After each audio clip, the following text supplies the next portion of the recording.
ब्रह्मपुत्र नदी के किनारे बसा हुआ असम का इतिहास बड़ा ही रंगीला है। यहाँ कई राजवंश आए और गए और अपने पीछे एक ऐसी विरासत छोड़ गए जो आज भी असम की संस्कृति को आकार देती है।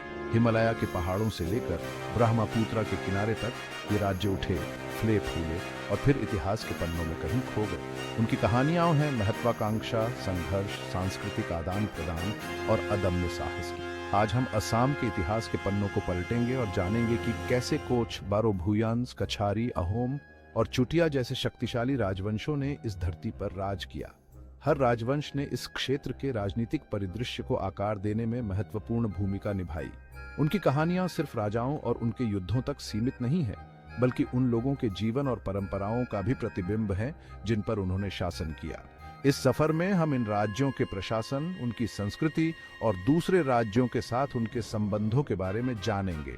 आपस में लड़ाई झगड़े होने के बावजूद इन सभी राजवंशों का अपनी धरती और यहाँ के लोगों से गहरा नाता था। उनकी कहानियां ब्रह्मपुत्र के बहाव, यहाँ की हरी भरी वादियों और असम की अलग अलग जातियों की जीवंत परंपराओं से जुड़ी हुई है।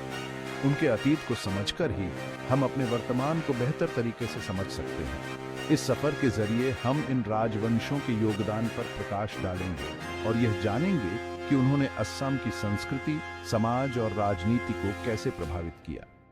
उनकी कहानियां इस क्षेत्र के गौरवशाली अतीत और यहाँ के लोगों की अदम्य भावना की याद दिलाती हैं। कोच राजवंश, जिसे कूच बिहार राजवंश भी कहा जाता है, 16वीं शताब्दी में एक प्रमुख शक्ति के रूप में उभरा। कोच जनजाति के एक शक्तिशाली सरदार बिस्वा सिंघा द्वारा स्थापित इस राजवंश ने अपने राज्य को तेजी से फैलाया और आज के असम, वेस्ट बंगाल और बांग्लादेश के कुछ हिस्सों पर अपना अधिकार जमा लिया। एक चतुर रणनीतिकार और कुशल प्रशासक बिस्वा सिंघा ने आसपास की जनजातियों को हराकर और एक केंद्रीकृत शासन प्रणाली स्थापित करके अपनी शक्ति को मजबूत किया। बिस्वा सिंघा के बेटे और उत्तराधिकारी नारा नारायण के शासनकाल में कोक साम्राज्य अपनी शक्ति और समृद्धि के शिखर पर पहुंच गया। कला और साहित्य के संरक्षक नारा नारायण ने एक सुनहरे युग का नेतृत्व किया जो महत्वपूर्ण सांस्कृतिक उपलब्धियों से भरा था। उनके शासनकाल में भव्य मंदिरों और महलों का निर्माण हुआ, साहित्य और संगीत फला फूला और व्यापार और वाणिज्य को बढ़ावा मिला। हालांकि अपनी शुरुआती सफलता के बावजूद कोच साम्राज्य आंतरिक कलह और बाहरी खतरों से घिरा रहा। नारा नारायण की मृत्यु के बाद राज्य दो हिस्सों में बंट गया, कोच बिहार और कोच हाजू। इस विभाजन ने साम्राज्य को कमजोर कर दिया, जिससे यह पूर्व में अहोम और पश्चिम में मुगलों के आक्रमणों के प्रति संवेदनशील हो गया। शक्तिशाली दुश्मनों के दबाव का सामना करते हुए कोच शासक अंततः अहोम के आगे झुक गए, जिससे उनके स्वतंत्र शासन का अंत हो गया। अपने अंतिम पतन के बावजूद कोच राजवंश ने असम के इतिहास और संस्कृति पर एक अमिट छाप छोड़ी। वास्तुकला, साहित्य और संगीत में उनका योगदान आज भी पीढ़ी दर पीढ़ी लोगों को प्रेरित करता है। उनके कभी भव्य रहे महलों और मंदिरों के अवशेष उनकी विरासत के प्रमाण हैं, जो हमें साम्राज्य के पूर्व गौरव और असम की सांस्कृतिक विरासत को आकार देने में इसकी महत्वपूर्ण भूमिका की याद दिलाते हैं। बरो भूयान शब्द का अर्थ है 12 जमींदार, जो असम के इतिहास में इस अवधि की विशेषता वाले विकेंद्रीकृत राजनीतिक ढांचे को दर्शाता है। ये शक्तिशाली सरदार, जो ज्यादातर भूयान कबीले के थे, 12वीं शताब्दी में पाला राजवंश के पतन के बाद प्रमुखता से उभरे। प्रत्येक भूयान ने एक विशिष्ट क्षेत्र पर शासन किया और अक्सर संसाधनों और प्रभाव पर नियंत्रण के लिए एक दूसरे के साथ संघर्ष करते रहते थे। हालांकि बारो भूयान अक्सर एक दूसरे के साथ अनबन में रहते थे, वे एक सामान्य सांस्कृतिक पहचान साझा करते थे और अक्सर बाहरी खतरों से बचाव के मामलों में सहयोग करते थे। वे अपनी प्रचंड स्वतंत्रता और भूमि और उसके लोगों के साथ अपने गहरे संबंध के लिए जाने जाते थे।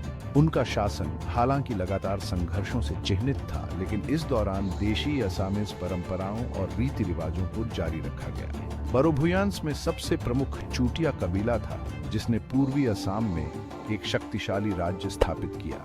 एक और उल्लेखनीय भूयान परिवार गोभा के भूयान थे, जो वैष्णव धर्म के अपने संरक्षण और असामीज साहित्य में उनके महत्वपूर्ण योगदान के लिए जाने जाते थे। बरो भूयंस का युग हालांकि राजनीतिक विखंडन की विशेषता थी, अपनी सांस्कृतिक उपलब्धियों के बिना नहीं था। अपने अपने क्षेत्रों में गहराई से निहित भूयान ने स्थानीय परंपराओं के संरक्षण और संवर्धन में महत्वपूर्ण भूमिका निभाई। धार्मिक संस्थानों के उनके संरक्षण और कलाकारों और विद्वानों के लिए उनके समर्थन ने राजनीतिक उथल-पुथल की अवधि के दौरान असामयिक संस्कृति की निरंतरता में योगदान दिया। कछारी साम्राज्य, जिसे डिमासा साम्राज्य भी कहा जाता है, ने 6 शताब्दियों से भी अधिक समय तक मध्य और दक्षिणी असम के पहाड़ी क्षेत्रों पर अपना शासन किया।